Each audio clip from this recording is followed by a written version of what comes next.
Heyo everybody, Haku here with my live reaction or read through for Kubera, Season 2, Episodes 159, 160, and 161. Just doing 3 again this week, continuing on to split this 10% of the arc each for each of these videos, I guess. Again, I don't know if the videos will get longer or not when we go into new arcs or not. Not 100% sure, just 3 chapters has been nearly an hour basically every week, so I guess it does just depend on how things go. But either way, I am having fun with this, and I thought about it, I refreshed myself, looked at last week's stuff, looked at comments and stuff from last week's video. When I say last week's stuff, I mean like went back through the chapters again. So I did all of that before recording, and I'm like, okay, wow, so to do a recap of last week would probably be unnecessarily long. There are so many characters in so many places that I feel like we don't need a recap necessarily. Also, you see this warning up here? I think this is the wrong thing. Yeah. Sorry, I had my other tab open because I have ORV open too, because I'm going to record ORV after this. At least I want to. But yeah, I'm just going to get into reading, I think. The one big thing, I was going to say something stupid. I was going to be like, it looks like we're getting into like even more serious stuff. We've been getting into even more serious stuff, but it seems like we're finally getting into some real heavy Lise and Asha stuff potentially soon. But on top of that, like I mentioned, there's just so many things going on with Agni and Brilith, Rana and Rana. You've got all of the different Shura characters, like what Marina's doing, Samfati may be in trouble, but I just figure like story-wise, probably fine. Like, I don't imagine the humans just sniping Samfati because there's so much story stuff going on there. Yuta is kind of in not a good way. We've got the stuff with God Kubera and Sagara. There's so much. Even now, Airi and Roosh being a little bit more present last chapter. So yeah, no need. And we ended last chapter on Chandra and Cossack, so we might even start with that. So much going on. So either way, to start 159. The turrets have stopped. That means that Marina has left. As if it weren't enough that Samfati stopped her attack, now even Marina. I have no choice, since there's no way to break the barrier. We'll just have to leave the city alone. I just changed my mind. Since I achieved my goal, I should just go and take care of my personal stuff. Stop it, Sagara. I know what you're trying to do. Do you? Then you must also know that I'll never give up on it, right? Just give up. When the Gnostica die, that's the end. The end? Don't lie. Even the Gnostikas have an afterlife too. Okay, this is cool. So the Gnostikas were mortal, and we get confirmation here they have an afterlife. And I've been saying for a while that what Sagara is trying to do seems like, from what she said in the past, it seems like she's trying to bring Ananta back to life. And I wonder then, I mean, I feel like Sagara wouldn't be doing all of this if she didn't have an idea that it was possible. So given that she's doing it to begin with, I have to believe it's possible, and it makes me wonder, will she actually succeed? Because things are going a certain way here. Will we get Ananta brought back to life? That seems like a massive thing. Since they can't be accepted in the normal afterlife, they'll get isolated to a special afterlife, completely separate from other creatures. But you've deceived us by calling that annihilation. What? Who told you that? Who do you think? Only you 5th Zen gods knew about this, and kept it a secret. And this... Okay, so is this... I'm assuming that there are only the 12 5th Zen gods, right? Even the replacement gods aren't 5th Zen, right? They're 4th Zen, like Asvins and Marut. If there are only 12 of them, this is cool. We get to maybe think about some of these. So we have the obvious Agni here. In the background with the pillow from the special chapter is probably Brahma, right? And then with that long hair, that kind of shape there reminds me of Chandra, so I'm thinking that one's Chandra facing away from us. Hopefully you can see my cursor. I think you should be able to. I was going to say I think that this is Indra, because it looked like lightning crackling around, but then this looks like lightning kind of off screen there, so that one might be Indra. Whereas this one might actually be wind, so that might be Vayu, and then this, I have no idea. I would have said that this looks darknessy, so I would have said Chandra if we hadn't already seen Chandra. So since it's not Chandra, maybe it's supposed to be watery, maybe that's Varuna. And then it looks like God Kubera on the far left. So I guess that's my guesses for the front row. My guesses for the back row. There's one that has kind of the poofy coat. Maybe that, like, it's similar to Asha's poofy coat. So maybe that's supposed to be Vishnu, and maybe Vishnu, maybe Asha kind of has a similar look going on here. I don't know. And then, like I said before, that's probably Brahma, probably Chandra. And then I don't know about the last one. I mean, process of elimination. There's only a couple that there would be left to guess. Try really hard to guess who among those gods would have betrayed you.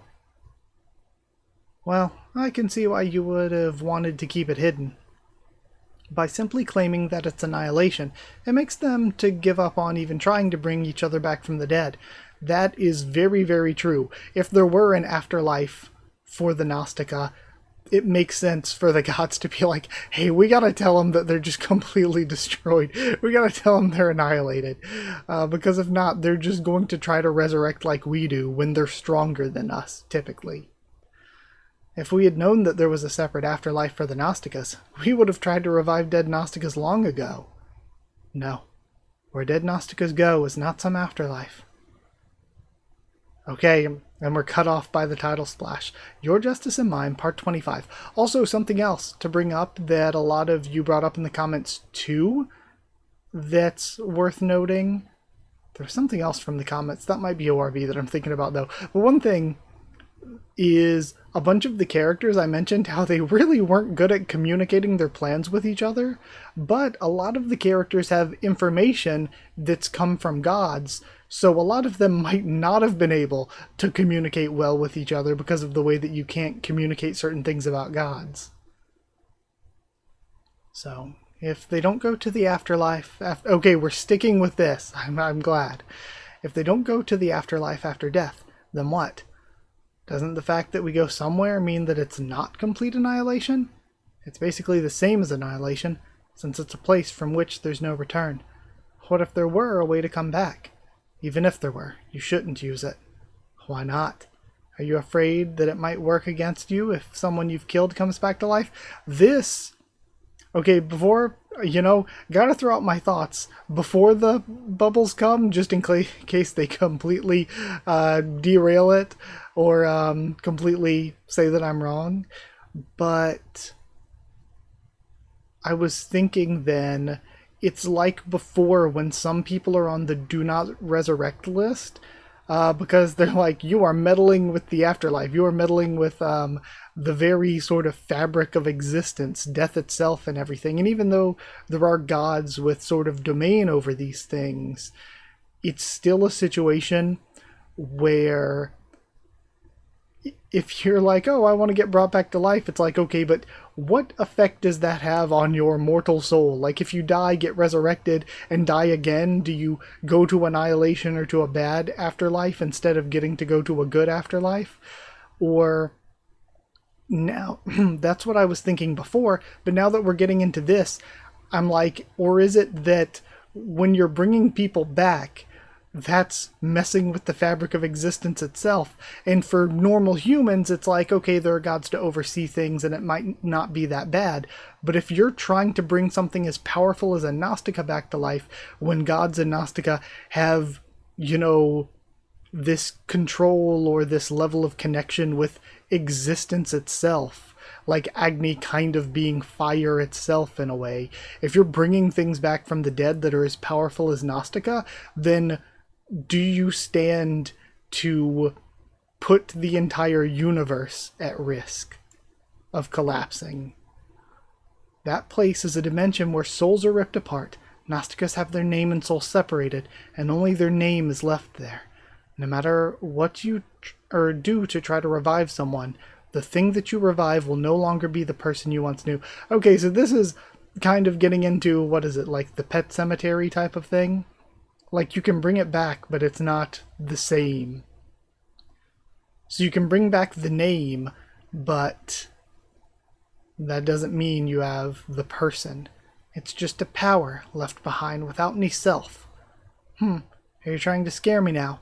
But I'm not stupid enough to fall for something as unfounded as that. Even if he's wrong, though, I don't think Agni's lying. I think he's telling the truth. Or at least what he thinks is the truth. Like, I definitely don't think he's lying. It's not a lie, Sagara. Think carefully. If that tremendous power were to be unleashed without a sense of self, this entire universe would disappear in a flash. It's the quickest way to get everyone destroyed. Whatever. You were one of the gods who was so happy when he died, right? You wouldn't even hesitate to lie if it meant that you could stop him from being revived. I'm not going to listen to you anymore. And even if what you said is true, I'm sure that he would recognize me. He'll recover the memories of his former life and return to his old self as a kind and devoted leader. Sagara, that's just your wishful thinking. Shut up. I thought she was going to say I'm willing to, destroy everyone for the chance. And Udvasi is stabbed through Agni's neck, probably. You're the Agni after all. You don't die easily, even after getting so weak.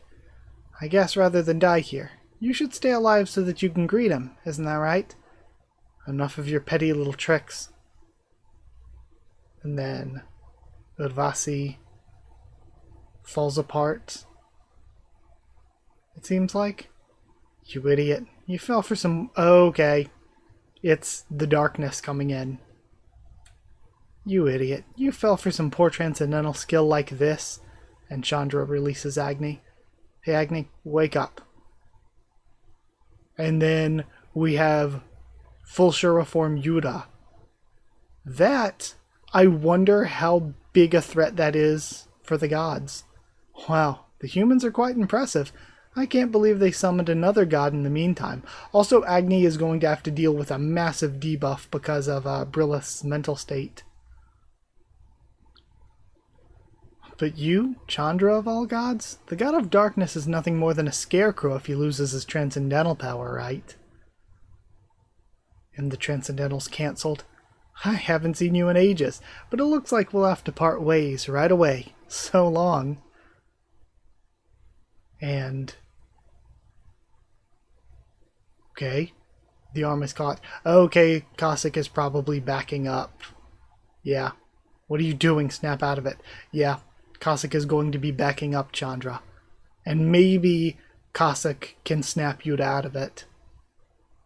Yuta uses his teleportation. I guess. Transportation. Goes for tail whip. And knocks him away. That movement. How'd he do it so fast just now? It would be dangerous for me to keep fighting. I'd better escape for now. Now there's even a half-dragon here. What a nuisance. Why do I have to deal with this, when I was just supposed to get rid of Agni? Forget it. Let's just leave him here and go. And then Yuta flies off. Look at her go. Don't go after her. Even if you do, don't use your transcendental. You'll die if other superior Shuras join her. For now, let's take Agni back to the city. This is really interesting, because Chandra came in all confident, and then has immediately been humbled. Like, actually kind of shaken by this. It looks like Sagara still doesn't know what's going on with the 5th stage Rakshasa in the sky. So, we should get rid of that stage 5 Rakshasa before she notices. To be continued. Okay, so now the plan is to try again to take out Samphati before Sagara notices why the plan has gone awry. But I do feel like, just plot-wise, that's not going to work out so easily. Really cool stuff. I liked Chandra and Cossack coming in here. And all of the conversation stuff was really good. The world building was really good. I think we have a really, good look into Sagara's character here, so all of that was great. And either way, before I continue to read the next one, let's go check out the afterword. Afterward this time says, while I was drawing this episode, I made a saving mistake and had to start over from scratch on 2 pages. Oh my god, that's horrible. That's the worst. I stared blankly at the computer for about 10 minutes, unable to accept reality, then started drawing again with tears in my eyes. Thanks to that, I was able to send the manuscript at a really tight time, so I was so busy that I ended up being late with the review release. Now we have a shot of the gods. As you can see, some gods have almost the same attire, while others change constantly. Then, the importance of summoners. Agni only shows his weak side, sob. I only see the Marana and Yuta brothers getting hit. As a result, it seems Cossack is getting up without taking much damage. Cossack will also have a chance to show his skills sooner or later. Empathy 207. Sorry, I don't want to scroll down too much. I don't want to potentially spoil myself with any thumbnails. So, with that aside, I just want to keep reading. I talked about the chapter as I went through, so let's move on to 160. Sorry, I was getting water as I clicked over to the next chapter, and I kind of spoiled myself on a really funny line. So we start with, Samfati hasn't returned, and then, what about Sagara? Why'd you guys return without Sagara? The immediate Sagara obsession kicking in. At least I'm assuming that looks kind of more reddish. I'm assuming that that's not Cloche. Then, that's strange. Why wouldn't Samfati be back yet? Okay, no. Okay, this is purple-ish. We'll see. We'll have to compare it to down here. Yeah, this is yellower. That's more red. So that's got to be Ryagara. That's strange. Why wouldn't Samfati be back yet? I thought Samfati would be back since we achieved our goal and the attack stopped. Isn't it obvious? She must be watching them from above. Gantarva isn't back either. Plus, there's no telling when something unexpected might come up. We have Hura. Are you guys even listening to us? I asked why you came back without Sagara. Okay, never mind, so it was Cloche. It's alright. That human named Kubera is dead anyway. Knowing Samfati, she wouldn't just stand there watching. Marana, how can you not even think of Sagara? Then, he terrifies her. I feel bad for Cloche, in like most of these scenes. Stop bullying Cloche. Knowing you're king, she'll be back without even a scratch on her, even if she has to use my little brother, Cowardly, as a shield.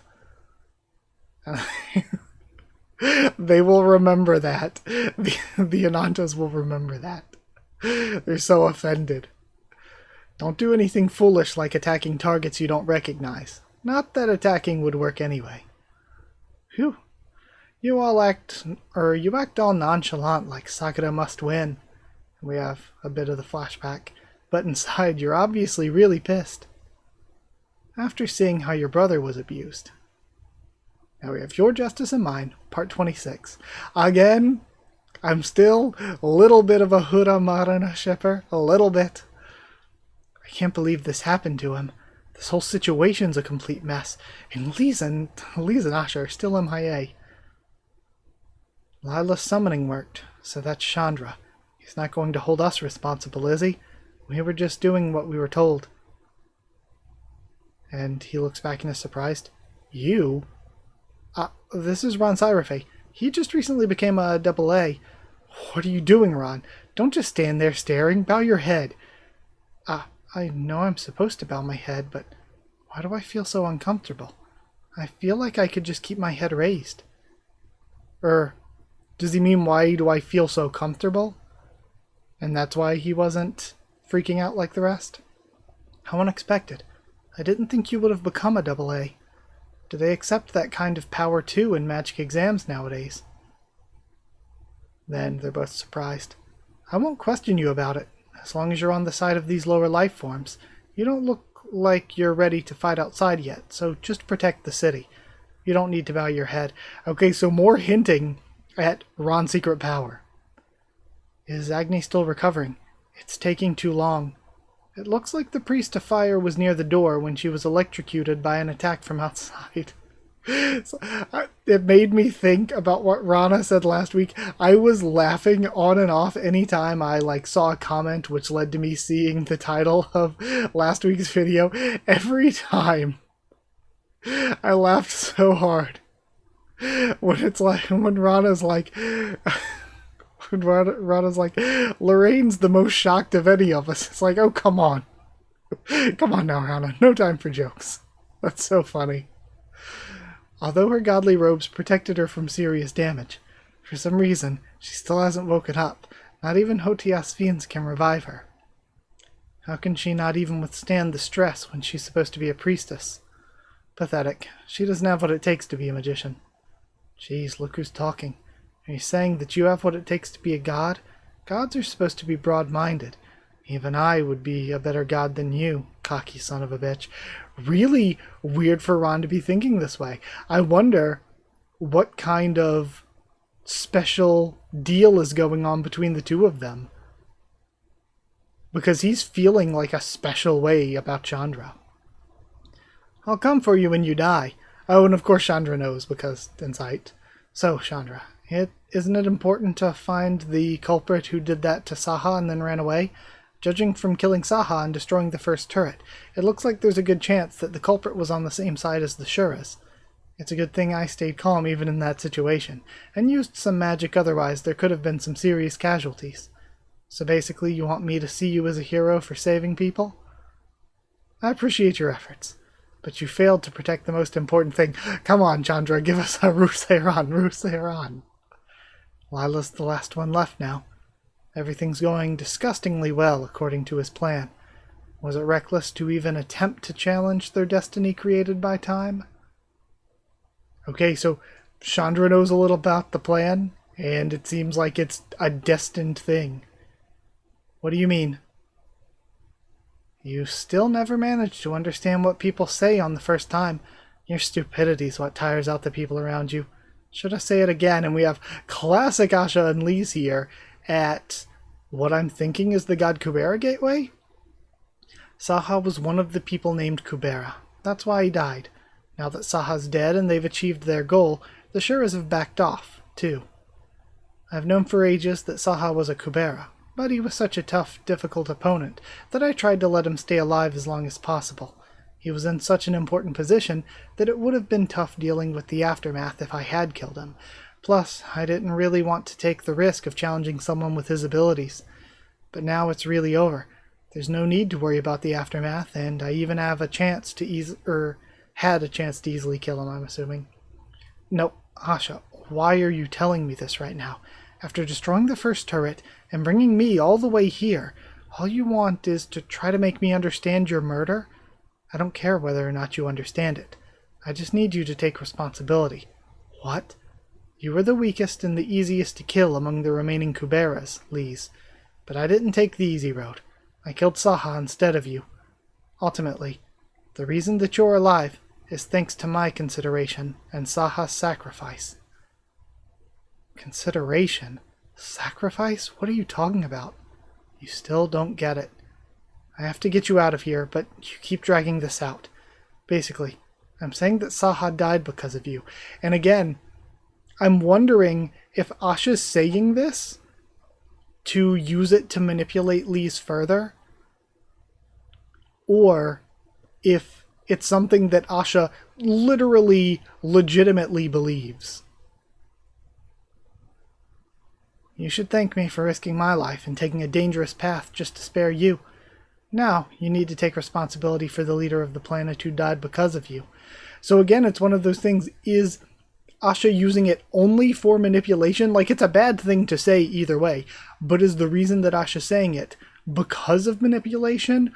Or the fact that Asha did take the hard road and has this whole time been keeping Lise alive? It's like, why Lise in particular? Does Asha legitimately believe this stuff? And then Lise finally smacks her. Huh, jeez. I can only stand so much bullshit. To be continued. I really hope we continue with this. I want to see more of this scene. I really do. Very good chapter once again. I am liking Chandra. After last week's read-through, I didn't know how I'd be feeling, but after these two chapters, I'm really liking Chandra now. Then again, that's not saying much. I really like all the characters. But, yeah, very good stuff. Interested in more Ron stuff.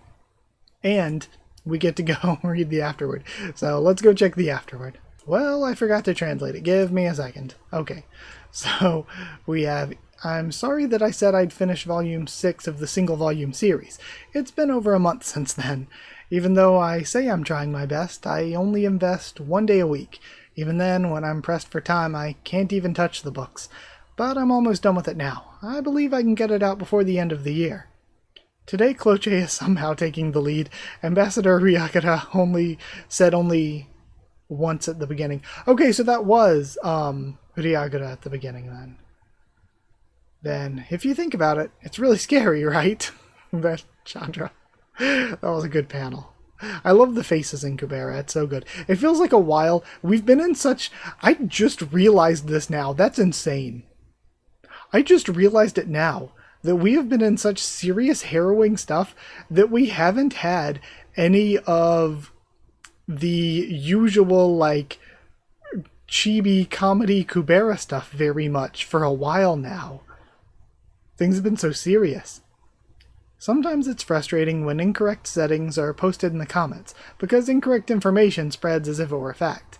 I really welcome wrong predictions about the story development. Isn't this similar to the feelings of the production team of King of Masked Singer? Is that similar to the US Masked Singer? They just had it in Korea a lot earlier. We have Empathy 239. Okay, this was a really fun afterword as well. So was last afterword. Yeah, it really reminds me, we haven't had as much comedy lately, even though comedy was such a great part of Kubera. But either way, it is maybe a little bit on the shorter side, but I am only going to do one more just because we're already at this point, and the next 3 will be what end the ends the arc anyway, and it's almost 9 p.m. and I haven't eaten dinner, and I also want to go record ORV after this too.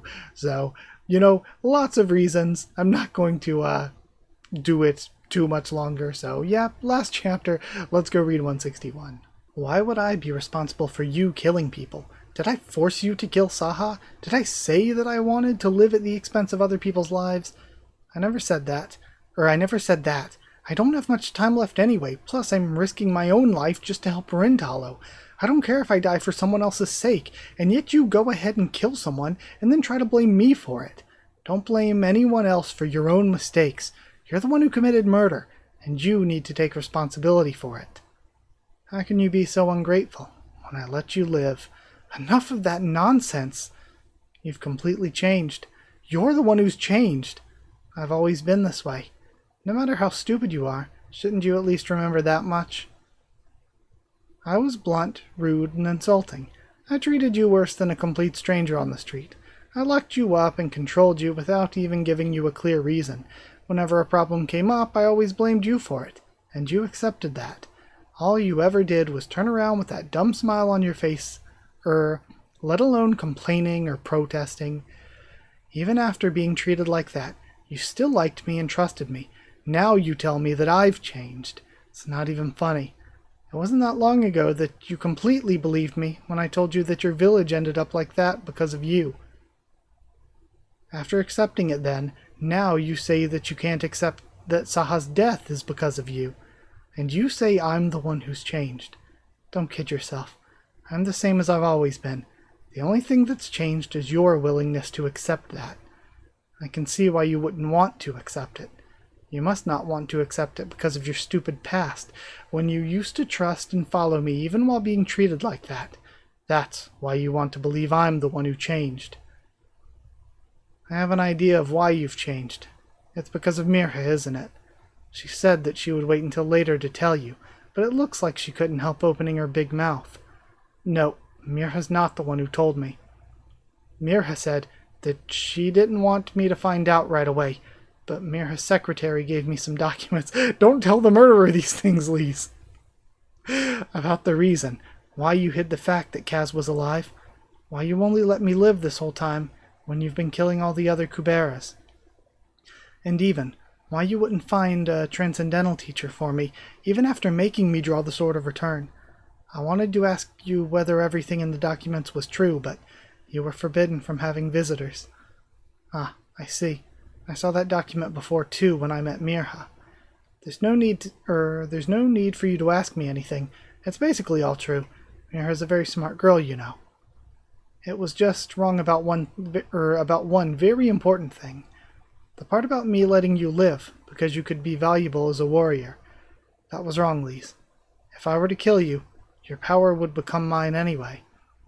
If you think about it, obviously it would have been much better for me to just kill you and take your power, rather than having to take you with me everywhere.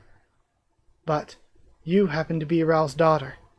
Some ignorant, uneducated country bumpkin with the name Kubera who wasn't even worth sparing.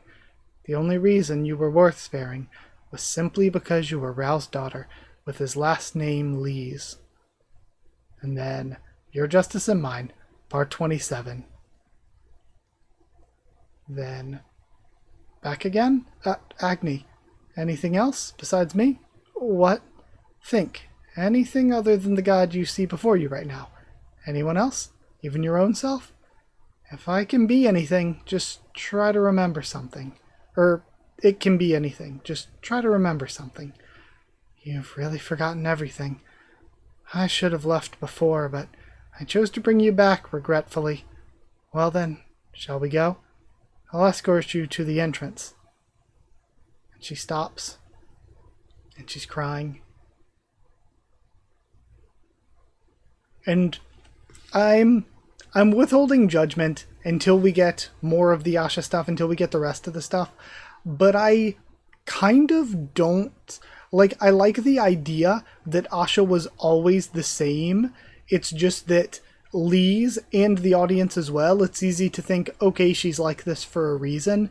And I like the idea of she's always been evil. It's just that Lise and the audience at some point along the way decides that they can now accept that this is like the way she is. I like that aspect of things, but I don't like if her motivations for letting Lise are just that Lise is Rao's daughter. She hates Lise just because Lise is Rao's daughter, like we kind of saw in the flashback last week.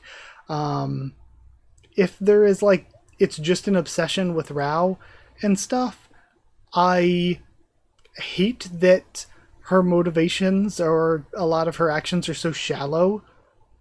So again, I think I need to see more, because right now I like the idea that she's always been this way. It's just that you need to accept that she's this way. I dislike that, to me, depending on where this goes, it makes Asha's character way more shallow, and I dislike that aspect of it. How did it go? I think she'll be able to last for a bit. It wouldn't be good to wake her up right now, so I can't increase her vigor recovery speed any more than this. If it seems like she's not going to make it, it would be better to send her off than forcing her to stay. There are a few other people on this planet who can summon you, you know. She doesn't look like she would even be able to properly handle your powers. It would be better to just send her off and get summoned by an even more outstanding summoner. Now, Brilith has to be the one to summon me. Let's go. The paralysis will wear off if we wait any longer. There's a good chance that a stage 5 Rakshasa from the Garuda clan has a certain amount of resistance to the paralysis. It's so funny to think. I thought the paralysis would be like a little bit of a split-second thing, but this whole time we've had all of these conversations going on, and Samphati is just completely still, just frozen, hanging up above the place. The Shuras might also find out about the paralysis and try to wake it up. Ah, right. But won't the city's defenses be in danger if we're all far from the city? And we have Cossack speaking up. That's true. But we only have one chance to attack safely while that 5th stage Rakshasa is paralyzed. And in order to make sure we can kill it, you, me, and Agni, the 3 of us have to go together. Although, Agni and I could go on our own if Agni were in his normal state. And we see Agni still being bothered by everything going on with Brilith. The 3 of them take off. And Marina takes notice. As that, the god Agni and another god, plus a half-dragon. Samphati's the only reason that all of them would be heading for the sky at the same time. Shoot, So Samvati stopped attacking because of some external factor like paralysis, not her own will. What should I do? Even if I go after them now, there's no guarantee that I could get there faster than the gods and wake Samvati up. And is he going to decide to attack the city then, and instead of trying to beat them to Samvati, try to distract them by making them worry about the city? That's it. Now that the barrier around the city is weaker without the gods around, if I can get up there before them, then I'll have to make them come back down. And we have Cossack noticing and looking back. To be continued. That's a good cliffhanger. That's a really cool cliffhanger. Dealing with them here. Okay. So this could maybe set up Samvati surviving, because maybe Cossack goes back to protect the city from Marana, and because Agni's in his weakened state, Agni and Chandra can maybe stop Samvati from continuing the attack. Not that they even want to continue the attack, but maybe without Cossack there, since Chandra hinted at it, set it up already, without Cossack there, they aren't enough to finish Samvati off, and she can just leave and escape from them. Okay, really good stuff. But we have 3 more chapters. Again, I'm going to hold off full judgment yet on the Lees and Asha stuff, because it's not something that I just thought this chapter. It was something I was thinking last week too with Asha, is that the more we get into the reveals of her being evil, the more I feel like it doesn't make her character more deep and more cool, but it just makes her character a lot more shallow, and I'm not sure how I feel about that. But again, there could be like so many other aspects to what she's doing that could make it deeper, so I will wait and withhold judgment until we get more information, you know? I don't want to say that it's like for sure like good or bad when I very clearly don't have all the information. So either way, that's it for these 3. I'm going to read the last afterword though, and then end things off. This afterward says, "These days I'm feeling happy as I erase the remaining chapters from the synopsis one by one. Before, the remaining amount seemed so far away, but now it feels so close that I can almost touch it. In Part 1, Episode 4, I had planned to include 2 scenes of flashbacks, the scene where Lise says her name, and the scene where Asha says she'll protect her. When I actually did the cut arrangement and put the picture from Episode 4 of Part 1, it was really funny because it was directly compared to this episode. Especially Asha. Still, I tried my best to draw her handsome in Part 4 of Episode 4 of Part 1. It looks like he's going to say, 'Lady, do you have some time?' But the actual situation is bleak. Then Samvati has also shown attacks on a scale that could devour a city. It's amazing that Marana can use that in human form." Okay, so that's actually just a massive attack coming in and like blowing the wind away, hitting against the barrier. And we have empathy not translated, 239, again this time. So either way, a very fun set of 3 chapters, really, really good stuff, and I'm excited to keep reading in the future and all. But either way, like I said, I am starting to get a little bit hungry. It's like 9 p.m. and I do want to read Omniscient Reader tonight, so I'm going to go do that now, and then I'll come back probably after midnight or something, honestly, to edit this and turn it into a video for all of you. So thank you so much for being here. Thank you so much for watching. Like if you did like the video, comment down there to tell me what you thought of these chapters, my first thoughts and reaction. Subscribe for more. Kubera, much more on the channel. Follow on Twitter if you want. If you want a link to the Discord server, it's free and open for anyone. If you would like to help support the channel by dropping a super thanks or sharing around, it's very much appreciated. Thank you so much. And if you want to help support the channel, help me keep making videos and everything, and also get your name at the end of videos like this and get One Piece videos early, then you can hit join down below to become a channel member, or go to patreon.com/Haku of the Tubes, or a link will be in the description to become a patron. Thank you so much to people who are already patrons and channel members. Thank you to chosen regulars Evan Holly and Bertie Wooster, Magical Girls, Evernono J and DD Band, Chiriton student David Langstaff, Slayer candidates SG and Stan Cedar, and Pure Elements Patiodial and Elsa the Storyteller. Thank you so much for your support. Thank you for watching, and I'll see you all next time.